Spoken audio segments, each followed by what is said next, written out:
Tara, gawa tayo. Chinese broccoli. Restaurant style ito gagawin natin. Ikat lang natin sa gitna yung matigas sa tangkay na yan para pag pinakuloan natin, mabilis lang natin mapalambot. Tapos magiwa tayo dito ng bawang natin. Ipang tatoppings natin ito mamaya. Tapos gagawa tayo ngayon ng sauce natin para sa Chinese broccoli natin. Naglagay tayo dyan ng dark soy sauce, tapos yung oyster sauce, pepper, tapos yung brown sugar. Nag-add din tayo dyan ng rice vinegar. Wala kasi tayong white wine eh. Tapos nag-add tayo dyan ng konting tubig, tapos yung pampalapot natin ng cornstarch. Tara, pakuluan natin yung Chinese broccoli natin. Madali lang ito gawin. Naglagay lang ako ng avocado oil dyan, tapos hinayaan ko na sa kumulo hanggang sa lumambot siya. Tapos dito, nag-fry tayo dito ng pang-toppings natin dyan.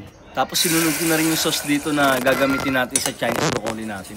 Huwag masyado malapot yung gagawin natin, yung katamtaman lang. Parang ganyan lang. Kita nyo naman yung ganda ng Chinese broccoli natin dyan. Napaka-shiny. Tara, buhusan na natin yan ng sauce. Masarap to pare sa mga siomai. Yung sa mga dim sum. Yan. Ito yung madalas i-order ng mga tao sa Chinese restaurant. Tapos lagyan tayo niya ng garlic natin. So yun lang. Chinese broccoli with garlic para sa cooking ideas natin for today's video.